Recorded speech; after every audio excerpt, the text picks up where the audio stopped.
fi'n clywed chi yma i wneud tyfu bach o blasu gin a falle creu botel eich hunan hefyd? Yeah. Lovely, so hwnna'n good. Dewch dy fi, a wni syth draw gin laf. So fan hyn mae gyda ni lot o dewis o beth mae botel chi mynd i cynnwys. Beth sy'n sefyll allan i ti? Sinter a oren. Mae hwnna'n like gweiddi ato fi ar hyn o bryd. Ie. A hefyd elderflower. Fi ddim yn gwybod pam.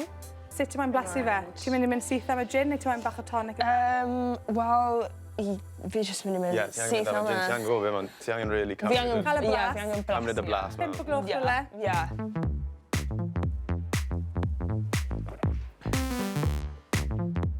Waw.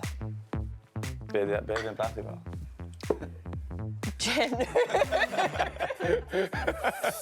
Dyna fi jyst blasu pob un a wedyn neu penderfyniad? Ie, blasu pob un, might as well. Ar ôl gwneud y gwaith ymchwil i'r holl flasau amrywiol, falle bod angen pwyllo'r Beti?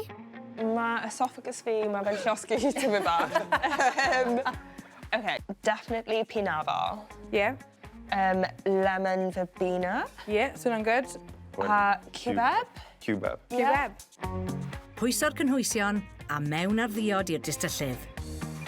So unwaith ni'n rhoi y botel i gyd mewn, ni'n adrodd botanicals y ben a ni'n cloi yr ffenest lan a yn dechrau twymo fe lan. A bydd y gin yn dod mas yr tap gwaelod fyna wedyn. Cyfle i chi roi enw special i'ch botel. Unrhyw syniadau? Tŷ calon. Tŷ calon? Enw mam ni yw House. Ail enw yw House. Nawr hynna Cymraeg, tŷ calon. Mae hwnna'n cryf fi'n gallu rogio. Ti wedi creu rhywbeth fan hyn. Gin tŷ calon. A gobeithio bydd mam yn bles da'i hanreg.